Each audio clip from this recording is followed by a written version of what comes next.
Let us pray. Dear God, who sees all, show us this day the brilliance of our powerful, beautiful, healing light within. The perfect light of divine love, which cannot be touched by negativity, for negativity will always and forever evaporate in its presence. Dear God, who sees all, give us the wisdom this day to learn how to forgive our brothers and sisters. And lastly, we ask you to please fill us with the peace of eternity, the peace of infinite love, the peace of God. Now, let me take you back to 1981. I had been married for 3 years to Debbie. And, she had just informed me that she'd been having an affair with my best friend, John, and that she'd rather be married to him than to me. Wow. So this was a hard time for me. I wish I could tell you it was the beginning of my troubles, but it wasn't. My parents started it. So I told myself, they hated each other. And so I concluded, how can they love me? That's why, even though I was a good-looking young man, in my opinion, you could see a hurt in my eyes and the sadness in the way I held myself. So though my dad was a successful businessman and owned a butcher shop, my mom was well loved in the church we attended and recognized for her endless service. My dad was hard to talk to. And my mom had the severe case of paranoia. Their marriage was in ruins by this time of my life, and for some accountable reason, I blame myself for their misfortune. Debbie leaving me was like the last straw. Have you noticed that God will give you the short end of the stick sometimes just to shake you up? I have, and so there's always a purpose behind God's plans for us. Always. But I didn't see it that way. Instead, I wailed, I've been betrayed. And I saw my pending divorce as proof that my marriage was doomed from the start to be just as horrible as my parents had been. It was a hard time. I was hurt, angry, confused, scared, and lonely. My girl moved out, our divorce is in the process, and I constantly thought of begging her to come back. Mine isn't an isolated case. There's no shortage of people in the world who've been hurt by someone they love, by a friend, or someone they don't know at all. At the beginning of my ordeal, I came up with a simple and radical notion that how we react to these hurts is up to us. The road I was on, back to feeling whole, was filled with many kinds of forgetting choices. Forgiveness isn't just wishful thinking. It's a tangible skill, a method for overcoming almost any conceivable hurt. And it doesn't matter what the cause of the hurt is. Being lied to, cheated on like I was, abandoned, beaten, abused, you name it. Forgiveness is the road back to a normal life. I'm not saying that forgiveness is easy. Certainly it wasn't easy for me this first time. But I discovered that forgiveness was something that I could learn by practice. In these early stages of our divorce, I mastered the ability to state resolutely what I did not like about Debbie's behavior in gruesome detail. But my anger soon turned to pain, a palpable pain that was so strong I couldn't think straight. Well, and so, at first, to me, the healing became this healing became inseparable from healing our relationship. In my mind, one couldn't be conceived without the other. Debbie was the cause of and the solution to my problem. I got my first glimpse of an alternate way of living when I started to practice breath awareness. Every time I thought of Debbie and the pain would surface, I do breath awareness. I discovered that breathing slowly and deeply affected how I felt. It gave my body a break, a glimmer of peace, even if it was just for a few moments at first. After a number of weeks of practicing breath awareness, those peaceful moments lengthened considerably, which showed me that, though I could not change the hurtful parts of my life, I could limit how much space I rented to them in my mind. By putting less blame on the past, I was changing the way I felt in the present, and those feelings naturally projected themselves into the future. I simultaneously experimented with challenging what I call, are you ready for this phrase? Unenforceable rules. Anyone heard of those? They talk about them in psychology now. Unenforceable rules. So I didn't know what they were called back then, but I had them. By unenforceable rules, I mean the desires that we have that we are powerless to turn into realities. For instance, I wanted Debbie to love me and be happy with me and faithful, and it was really clear that there was nothing I could do to force her to be that way. Oh, but that, my parents, that was the other one.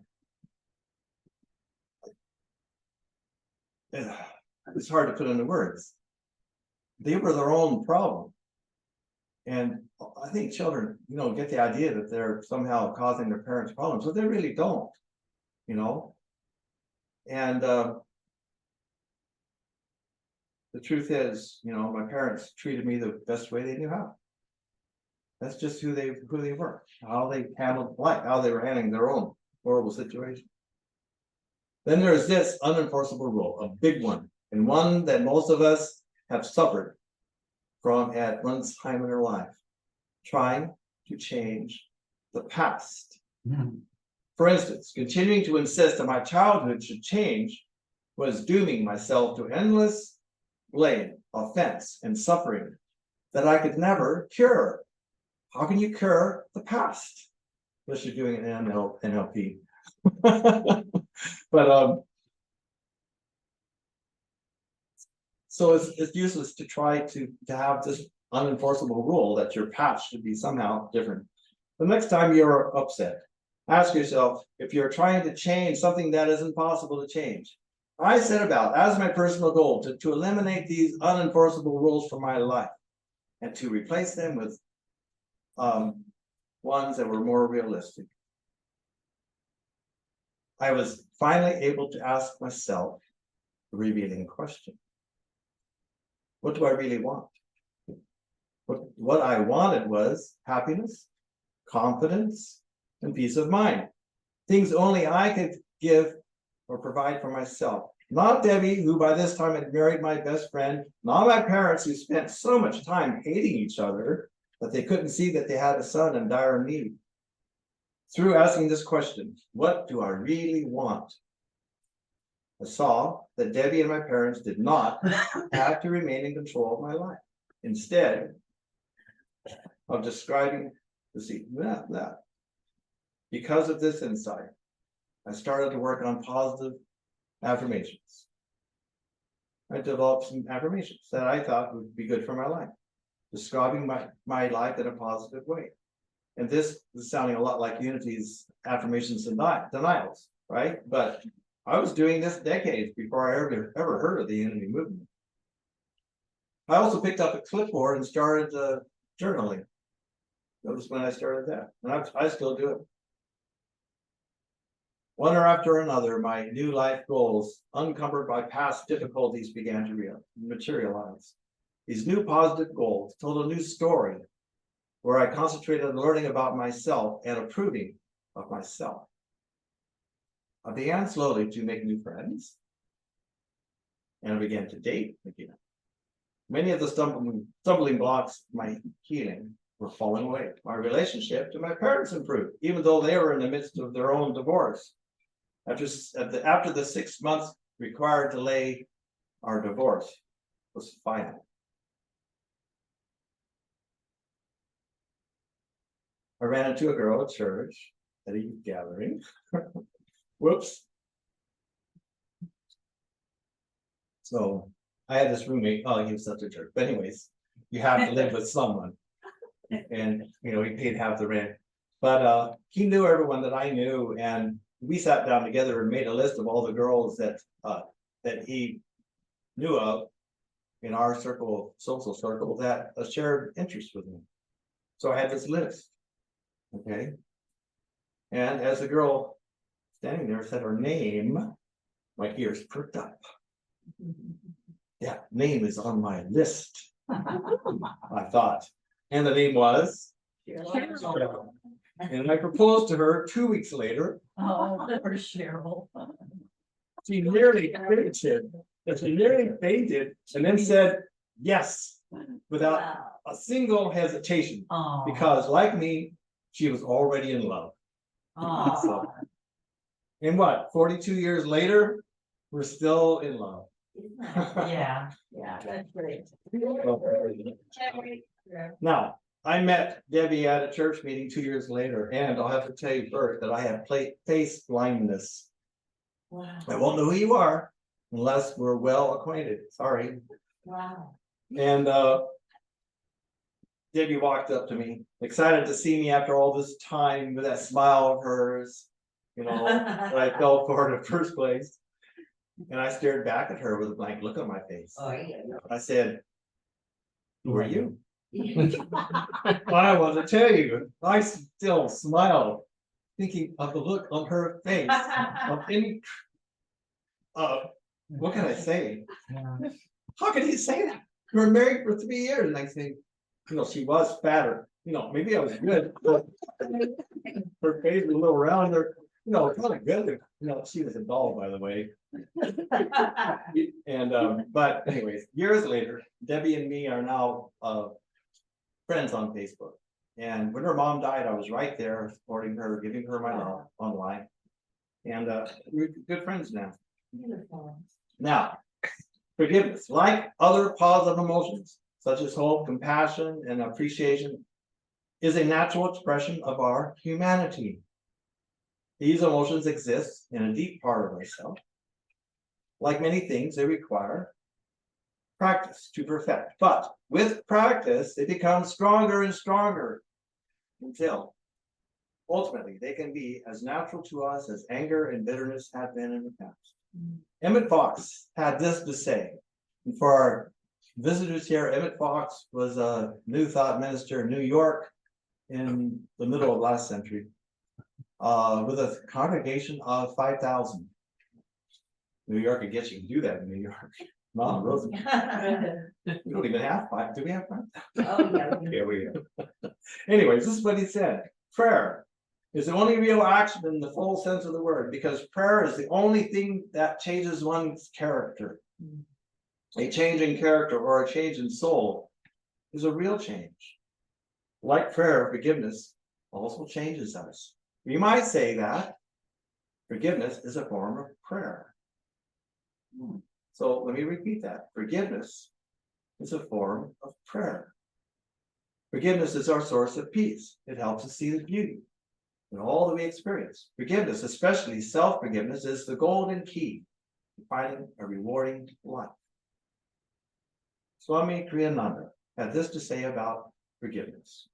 Imagine for a moment if we could perform some of the miracles of Christ. How would they improve the world? Would mankind be better off if we could change water into wine? Not really. Would the world be improved if we had the power to cure the lame and give sight to the blind? Yes, of course. But modern science, modern medicine has accomplished many of these such feats as this, and yet mankind's consciousness is not greatly improved or enhanced. But think now for a moment about the miracle of forgiveness. How vastly improved the world would be if forgiveness could replace hatred. If the blessing of forgiveness were given to mankind as we slept, we would wake in the morning thinking we lived in paradise. Perhaps it is too soon to expect everyone to, let me say that again. Perhaps it is too soon to expect everyone caught in a cycle of pain and hatred to forgive their enemies. But it is not too soon for you or me. We have only to choose to forgive. This choice is within our grasp. Let the miracle of forgiveness start with us. Let us start now. In this moment. Yolanda. He's the person who took over the movement that Yogananda started, for those who don't know who he is. He was, because he dead now, someone else. He is dead, and he didn't take over, it's a parallel for, he would be, want you to be very clear about that, because Okay, but he was the administrator or something like this? he was the head of Ananda, who, Okay, which is devoted to Yogananda. yes.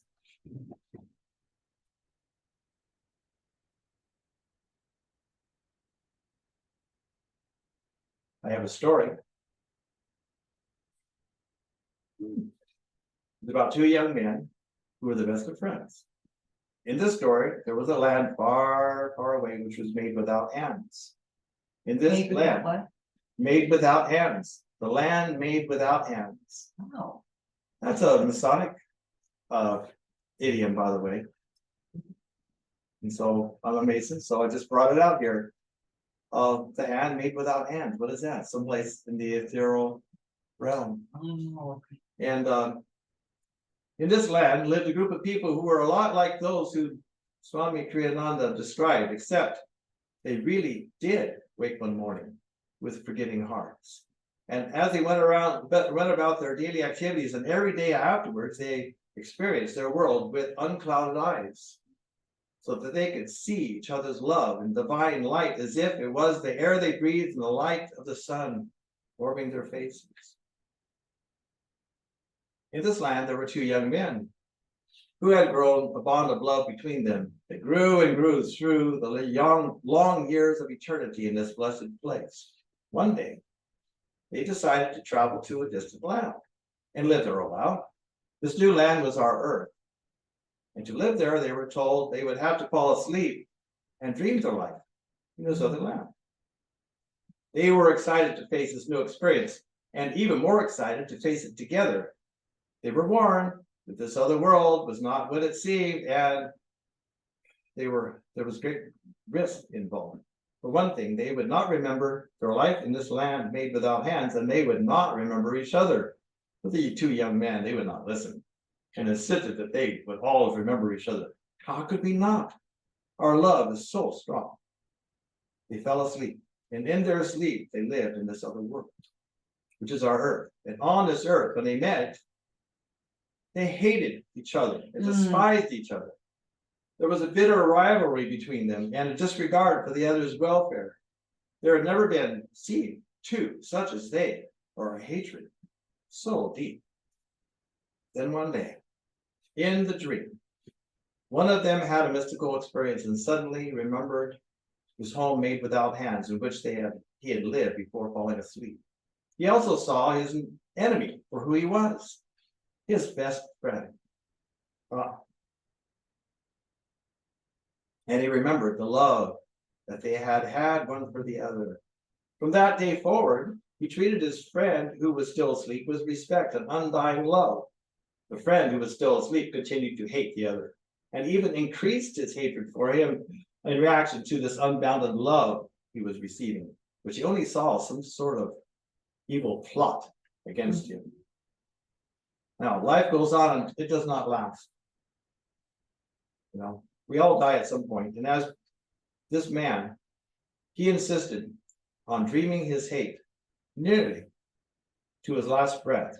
But in the instant before he died, he looked at his enemy who was kneeling beside him and saw him for who he was, his best friend, and he was filled both with joy and sorrow.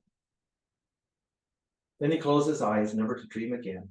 And these two young men returned to the land without made without hands to live as they had before in peace and eternal love.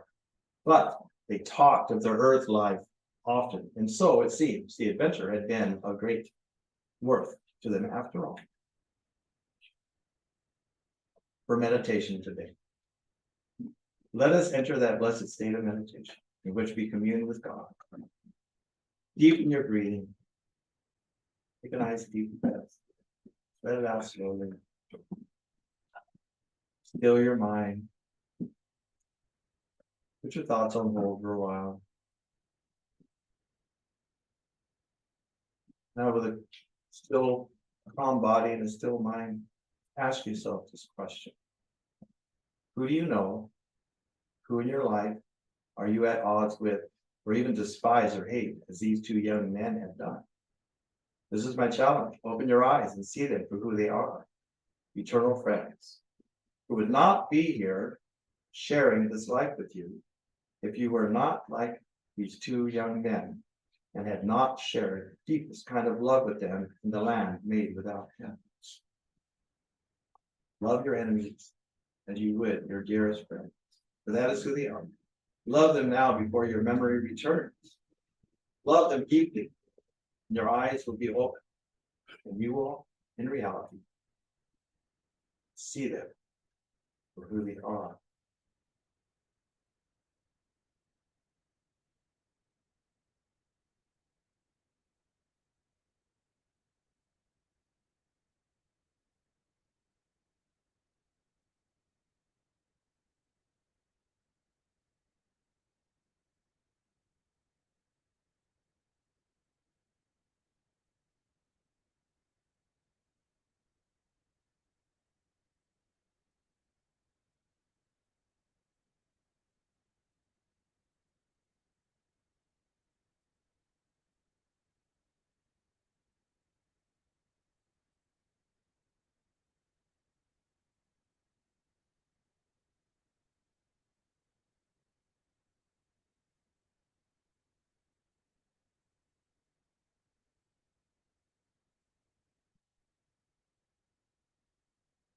Now,